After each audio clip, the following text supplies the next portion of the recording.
Michela, I want you to tell me of a wonderful memory that you have of Nunzio before any of the addiction. I know he's 7 years older than you guys. Mm-hmm. Tell me about something that you hold on to in your heart about him. There's a lot. I mean, I think the one thing that I hold on to is just his personality before the addiction started. Sorry, I'm gonna cry, but he was always the life of the party, always funny. He was always laughing, always wanted to make you laugh. You know, he just had such a great energy, always. He always wanted to make other people smile, make everyone else happy. So that's really how I remember him. Did he, was he, I know he was the big brother. Mm-hmm. Did you guys interact so much, or did you kind of, what was his interaction with you? Was his little sister? Yeah. He was a different vibe with the little brother, Yeah. like the little sister. Yeah, I mean, he was always very protective of me. So yeah, I mean, it was a little different being that he was older, but just, that fact is why he felt so protective over me all the time. Sorry, I'm not good at this. I forget what you asked me now. Yeah, but just that he was very protective. Yeah. How else did he react with you? I mean, he was always very playful, very, always joking. He always had a joke to tell or a line from a movie to quote or, something to try and make you laugh, even, well, especially when, he could see that you're not in the best mood. He always wanted to try to cheer you up, That was always my, interactions with him. Tell me when you knew that there was something that was changing with him. What was that about? How did that happen?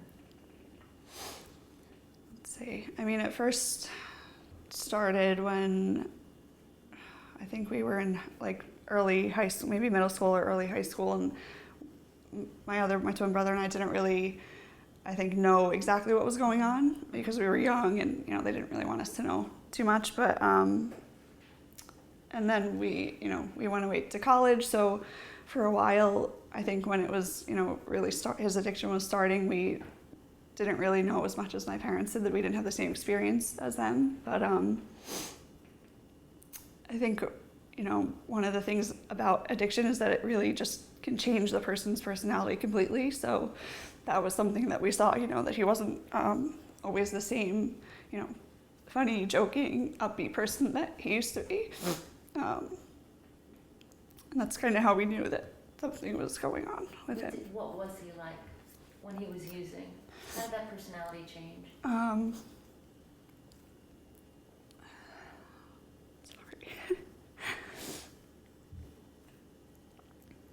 He just, I mean, I think it was hard for him to be around us when he was using. I'm sorry.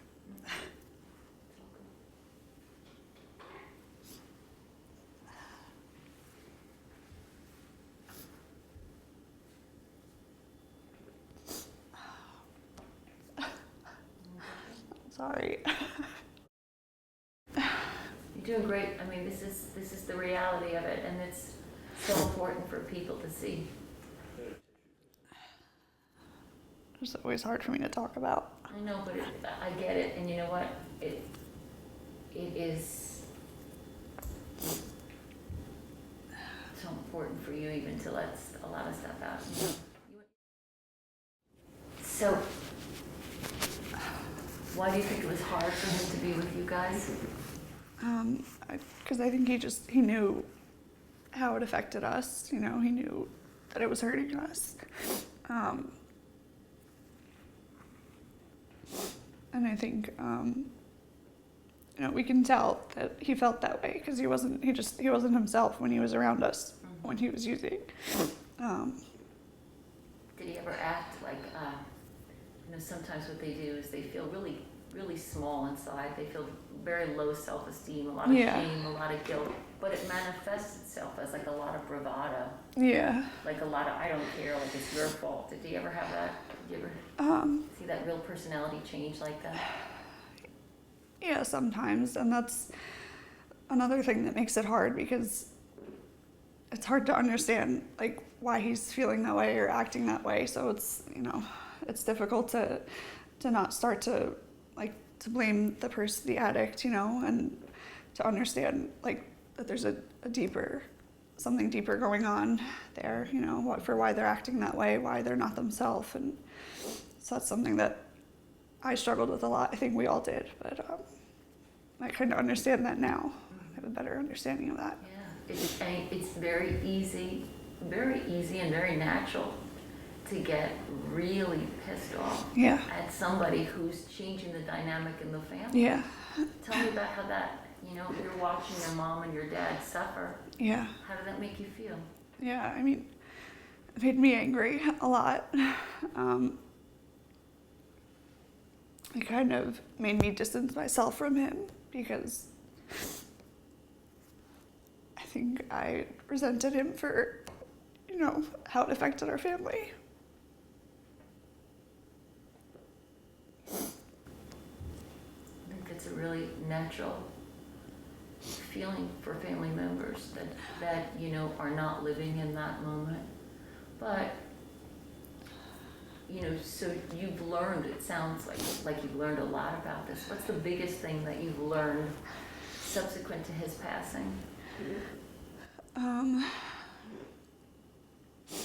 mean, I think probably the biggest thing that I've learned is kind of what I said before, how addiction changes the person, and it's really hard in the moment to understand that and to not let it affect how you treat them and, you know, how you can be there for them. But so for me, like, I wish I had understood that, because I feel like I would have been able to be there for him a little bit more, and it might have changed the way that I handled the situation.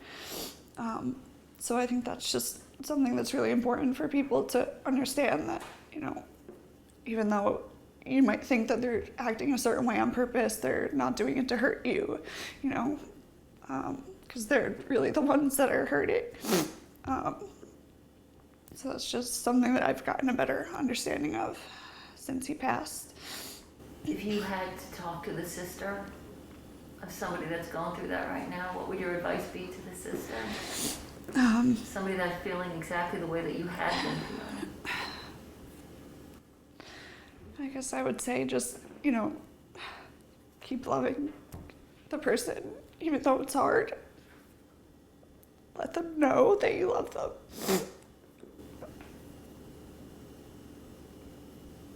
And that you're there for them. Try to support them as much as you can. Try to put, you know, your anger and your pain aside to be there for them. How do you think that moving forward in your life, how do you see this newfound knowledge maybe manifesting itself, even though you knew you couldn't save Nunzio, but how do you see it affecting maybe others and other families? How do you think you might be able to use this knowledge and this for others? Yeah, I mean, I would hope that maybe people will understand that sooner when, you know, they're going through the struggle, either living with someone or having a loved one with addiction, because it's something that I really didn't understand at the time. So I hope that, you know, maybe it'll help even one person to understand that and to change the way that they react to their loved one and their addiction. What about, you know, I have, you know, because of my faith and because I know your mom so well, and she has showed me the picture, was it in your brother's house or whatnot, where, you know, I showed it to my husband, and my husband goes, "There's a guy with a hoodie in like oh that." Yeah, I mean, like, that was my brother's house. Like there's like, I believe he's here. I believe Yeah. that Nunzio is in this room with us right now, because that's these are the communion of saints. We believe this. This is our faith. It's a blessing. Yeah. Tell me what you're going to say to him directly. You're talking to him right now. What do you got one thing to tell your brother who's listening? Who's listening?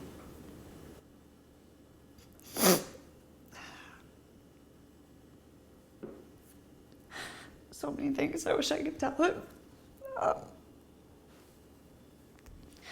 It's just that I love you. I'll always be your Lala, your little sister.